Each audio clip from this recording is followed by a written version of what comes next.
今日繼續揾食，去廣州嘅珠江新城食一間呢個米芝蓮2星嘅餐廳，米其林2星。今日外邊雖然落住大雨啊，大風大雨，但係全程走地下，咁就唔需要帶遮，都唔怕大風大雨啊！路程雖然有啲遠，花啲時間，但係好安全咁樣就抵達目的地㗎啦，好方便。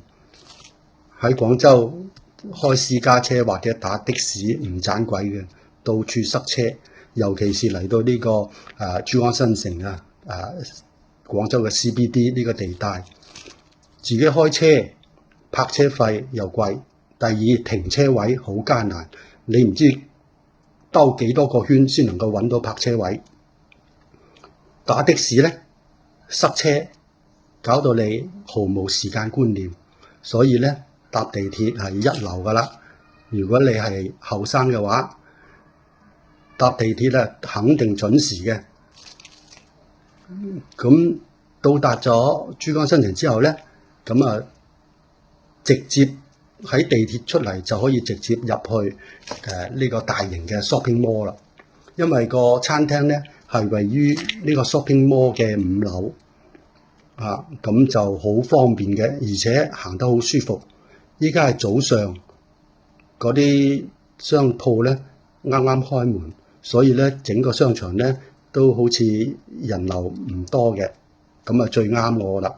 我最中意咁嘅時間嚟逛商場，唔使人山人海、人頭湧湧咁樣，好唔舒服。咁呢個商場呢，就位於珠江新城嘅獵德村裏邊嘅。咁呢個地鐵到呢度嘅嗰個站又係獵德，叫做獵德。咁呢條村最巴閉㗎啦，富豪嘅聚居地，係超級富豪啊，唔係普通富豪啊。呢一度嘅原居民個個都係億萬富豪，你冇聽錯，係億萬富豪。你問廣州人，無人不知曉，個個都知嘅，因為佢呢度拆遷之後回遷每一個人可能都會有3、2間嗰啲豪宅，哇！嗰個價錢個房價可以媲美洛杉磯嘅比華利山莊嗰啲豪宅嘅。你話佢哋幾有錢呢？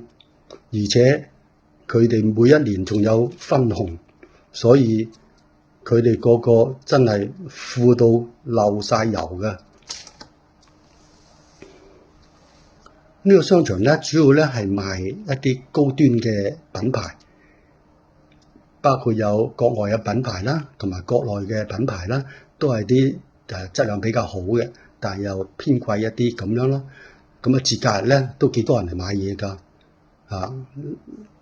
平時咧咁就會靜一啲，你唔好以為話佢冇人流。星期六日咧旺到佢傻啊，尤其是係逢年過節啊。咁我哋一陣間去嘅一間酒樓咧，叫做御寶軒，佢好多年啦就獲得咗米芝蓮米其林2星嘅啦。佢個出品咧係一流，而且價錢咧唔係好貴，所以我話佢係性價比最高嘅。走遍香港、澳門，翻嚟廣州，米其林2星飲個早茶嘅價錢，哇！真係瞓着你都笑醒啦，好 happy， 人均100零蚊，食到你飽飽，即係20蚊美金左右，你可以享受到米其林2星嘅出品喎，真係好 happy 啊！但係你嚟呢度咧，就必須要預訂，提早預訂啦，提早 book 位。否則嘅話咧，唔使旨有得食啊！呢個咧門口棟住個大牌啦，寫住米其林2星，佢哋獲得咗好多年啦，今年亦都係繼續係2星。喺廣州咧只有3間，佢係其中嘅一間，所以佢比你其他嘅任何嘅什麼嗰啲5星級酒店咧，個卡士都係要高嘅，而且出品咧係相當之好，佢相對於價錢咧又唔係好貴，所以咧相當之受歡迎咯。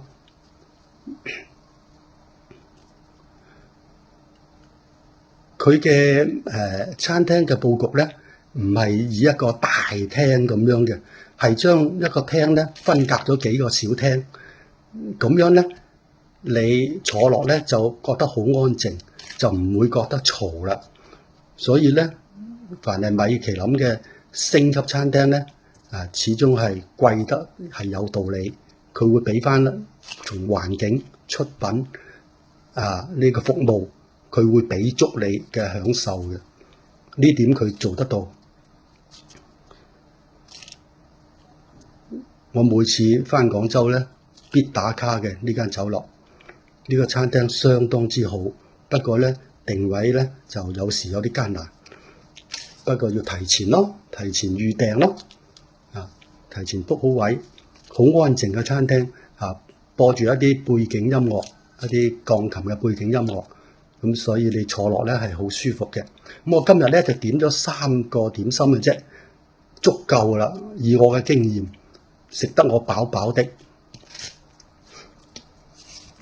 我最中意嘅咧係佢嘅呢個蜂巢炸芋角啦。我每次去一啲高端嘅餐廳咧，一定點呢一個點心嘅，因為呢個點心咧係最考師傅嘅技藝。咁喺呢啲咁高端嘅餐廳咧，佢哋俾到你嘅一定係滿意嘅、滿分嘅。你睇下佢飛得幾靚，嗰啲粉飛得好靚嘅，而且入口咧即化酥化，嗰啲餡料又足，佢嘅蝦餃好靚喎。雖然唔係好大隻，但係佢裏邊嗰啲料好足啊，嗰啲蝦咧好新鮮、大隻、爽口，而且又加入咗一啲筍尖，你一食落去咧係好舒服、好好食、好爽口，而且個味道相當之和味。我哋最講求係和味我最怕咧就突出咗某一種嘅味道，咁樣就失敗啦。佢相當之和味，好好食。咁嚟呢啲地方食嘢咧，我仲係中意一個人或者2個人都得，但係唔該你唔好傾偈慢慢品嚐，咁樣先至享受到米芝蓮、米其林嘅星級嘅嗰啲出品嘅。否則嘅話，咁你就嘥晒啦。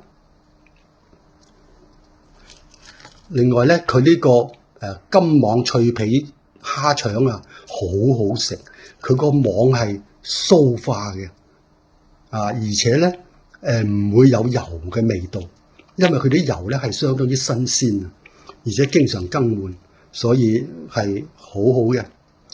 呢一餐相當之滿意，相當滿意。總價加晒，服務費加晒，都唔使20蚊，20蚊美金啦，係啦，20蚊美金啦，係，所以好開心啊！食得好好啦，食得好好，食到我飽飽的，非常之飽。